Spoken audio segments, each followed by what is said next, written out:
The island nation of Japan is located along an intersection of 4 tectonic plates.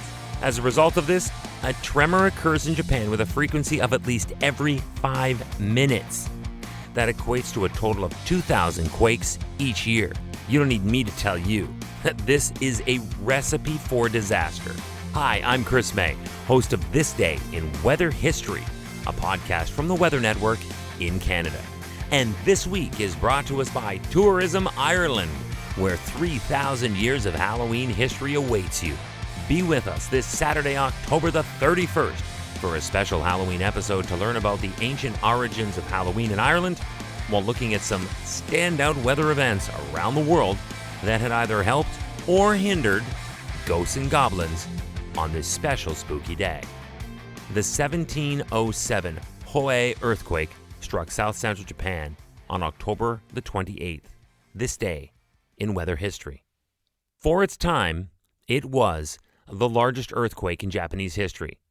That record actually stood for 304 years, but this very early 18th century quake caused moderate to severe damage throughout southwestern Honshu, Shikoku, and southeastern Kyushu. Some geography.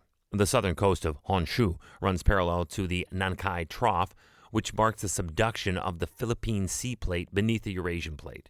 This is actually a very precarious plate balance as 4 of them come together. So, any movement on this convergence plate boundary normally results in many earthquakes, some of which are what are termed megathrust. Megathrust earthquakes on this boundary structure normally come in pairs, with a relatively short time gap in between them. This means 2 full-on quakes of equal or greater intensity. In the 1707 event, the earthquake pairing was either simultaneous or close enough in time to each other that they were very indistinguishable because of the primitive measuring or analysis technology at the time. It would therefore, for centuries, be remembered as just one massive shakeup. The earthquake was powerful enough to trigger an accompanying destructive tsunami, and it was the tsunami alone that caused more than 5,000 deaths. This, I don't know if you're hearing this, is sounding eerily similar to the Japan earthquake and tsunami of 2011, also called the Great Sendai earthquake or Great Tohoku earthquake in northeastern Japan on March 11th, causing the destruction of the Fukushima nuclear power plant. This 1707 event ruptured all of the segments of the Nankai megathrust simultaneously, the only earthquake known to have done this, with an estimated magnitude of 8.6 or 8.7. It is also said to have triggered the last eruption of Mount Fuji 49 days later.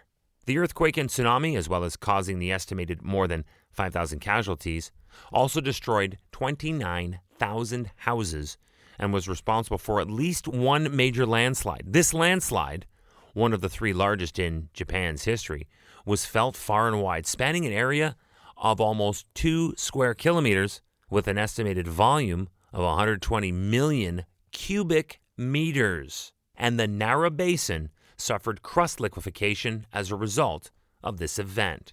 So now let's look specifically at the earthquake itself. The magnitude of the 1707 event exceeded that of both the 1854 Tokai and Nankai earthquakes, both of which are historical in their own right.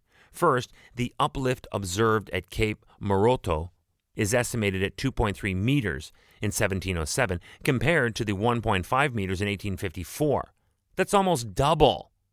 There were initial estimates of 605 kilometers in length, but it was based on 4 segments rupturing and somehow failed to explain tsunami deposits discovered at the western end of the trough.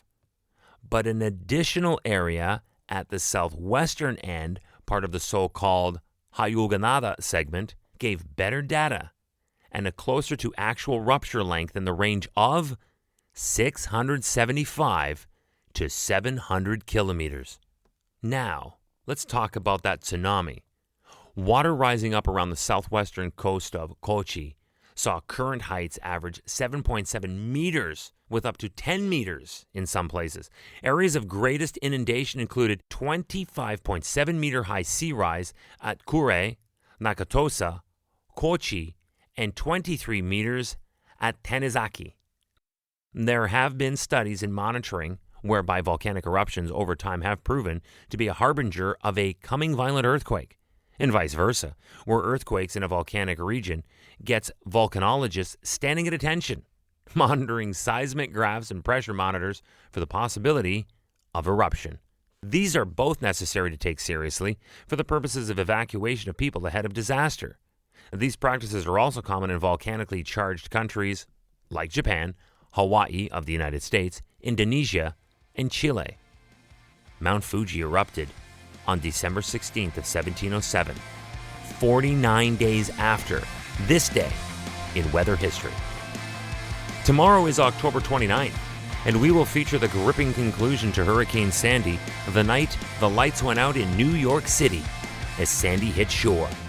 Tomorrow is where it all comes full circle on this day in weather history with me, your host, Chris May.